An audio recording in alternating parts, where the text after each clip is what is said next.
Alright guys, it's been a little bit actually since I filmed the other part of me going and giving the fish to my friend, but now what we're actually going to get into is the cleaning process. So when it comes to cleaning the tank, there's a few things that I really like to do in order to make sure the process goes as smooth as possible. One thing to keep in mind is that fresh water itself weighs about 62 pounds per cubic foot, and whereas salt water weighs about 64 pounds per cubic foot. Now what does that kind of translate to in terms of a gallon sense? Let's go for salt water since that's what we're dealing with here, and that's what I feel like most of you are here for at least right now. Salt water itself weighs about 8.6 pounds per gallon. I think fresh is about what, like 8.2 or so. It's very, very minorly different. So with that in mind, my 10-gallon cube tank, the water alone in it weighs anywhere from about 80 to 86 pounds on average. Now that's not including sand bed or any rocks or anything else like filter media that is inside of it. From what I remember, I have about like 10 pounds, 15 pounds of live rock and 20 pounds of live sand. So with all of that in total, we're looking at anywhere from about, I want to say like 116 to 121 pounds, I want to say, is about what my tank weighs. Now, I'm not going to be picking that up by itself and bringing that out here to clean in front of you. What we're actually going to do is talk about the different techniques and things that I do in order to break down and clean my tanks, and then we're going to get into the actual cleaning process once I kind of break the weight down a little bit and we bring it out onto here. So let's get into it. I'm actually going to be breaking down the tank. I'm not doing just to clean, so I'm taking out all the sand and the rocks, disposing of the sand, and I'm going to be storing the rocks for later use. However, I do not need these rocks to be live anymore, so I don't plan on storing them in a bucket with water and an air stone, which is what I would recommend for anybody who's breaking down a tank and plans to set it up again. If you have live rock, get a 5-gallon bucket or a couple of them, or even a nice decent sized container and plastic container, and put an air stone or two in it and just do water changes. That's all that you need in order to keep the live rock alive and running. It just needs to be in an aerobic environment with the correct salinity and water, and when I start this process, the first thing that I do, of course, is all of the fish and everything out of the tank. We've gotten rid of the fish. Now, after that step, what we do is we take out all the rocks and I put those in a bucket or container, and then if I plan to keep them, put some water in them, put them to the side. But if not, just put them in the bucket, close the lid, and we're probably going to either give them to some friends or I'll take them to a fish shop and just kind of give them the rock. The main part is obviously going to be the water. You can't just start scooping out sand from the bottom. So what we use in order to take out the water, it's going to be this thing right here, a siphon hose. Now what a siphon hose does is it drives bulk flow of a liquid via gravity from a suction point. Now what it needs to do in order to fully function in a gravitational flow is you need to have some of it in here, but a majority of the hose being at a lower elevation. Otherwise it's not going to drive the bulk flow by gravity correctly. It's going to stop, it's going to go slow, it's going to not work at all, it's just going to stall. Doing this, you're probably going to get a little bit of salt water in your mouth, especially the first few times if you're not used to being able to set up a siphon without doing it. But just go ahead and spit that water into the bucket or whatever. It's not going to hurt you. Even if there's like fish poop or some shit, it's help your immune system. Come on.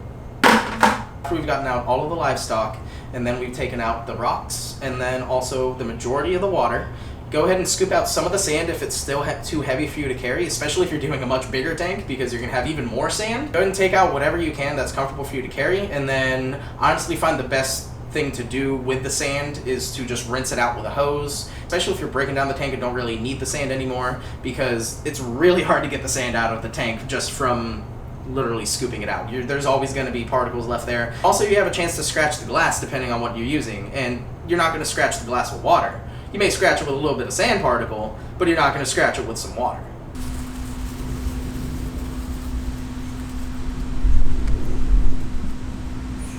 Hello.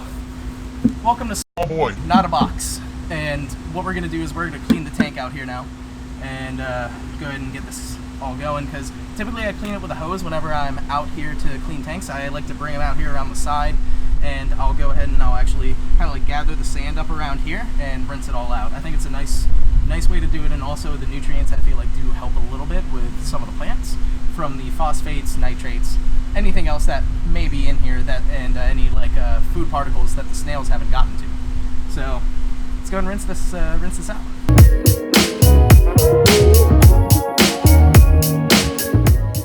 So let's dump this out real quick.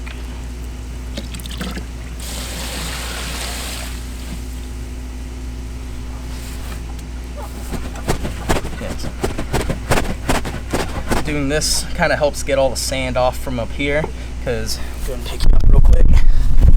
So you can see it just kind of falls off from there on the inside and ends up down there. But let's go ahead and keep rinsing and cleaning the tank, and I think, you know, while I do that, I'll talk to you guys about kind of like what my plans are for the tank. This whole tank is glass, so I got to be careful with getting it near this brick back here, because don't want to end up cracking the glass and breaking this tank. So that's why I got this nice little mat here that is, if you remember, it came with the tank. This is what helps keep the tank level. So we're definitely gonna make sure to keep this, not mess this up at all. But we're setting this on top of the brick to kind of help it, and that way if I need to put it on there, it can sit there without scratching the glass.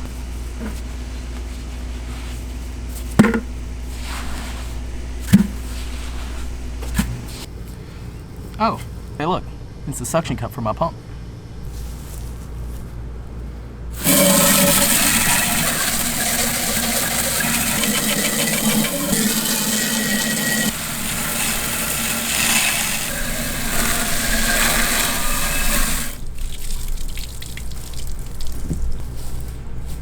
So, as I said, I was planning freshwater stuff with this tank.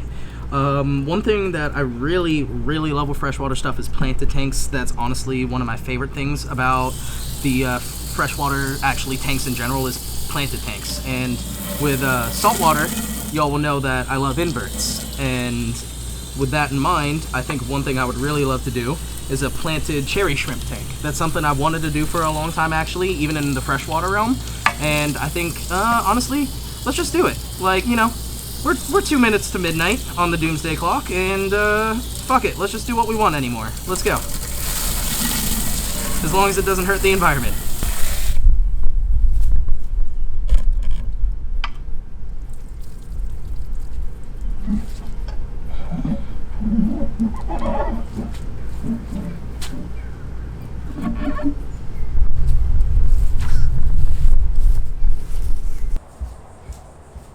Well, that, you know, just kind of point out, all that's actually left to clean on the tank is going to be a little bit of haze and algae from the sand line and the sand bed, and a little bit of, like, hard crusted algae on the back that is, honestly, these are all animals. These are all, like, feather dusters and little calcareous little animals that grow on the back of this. And then once that's all kind of cleaned and squared away, I'm going to be looking for a new stand to actually go into the freshwater tank, because I do need a much smaller stand. I'm using one that takes up way too much space in the room and actually gets hit by the door each time it gets open. So kind of want to, you know, get a new stand before I hop into anything new with the tank. But thank you guys so much for watching and supporting the channel as always. Go ahead and subscribe if you really enjoyed that video, and hit that notification to be notified anytime that I upload a video. And also, if you really enjoyed the video, go ahead and hit a like. That's how I know whether or not, you know, you guys appreciate the videos, or appreciate them, rather, and what I, you know, should kind of keep putting out and doing. Like, I know my fish videos do very well. I have a whole mess of other content that I'm going to be doing too, but I do really appreciate the feedback when and where I can get it. So thank you guys so much, and I hope you all have a wonderful day. Thank you so much for watching. Appreciate y'all so much. Bye.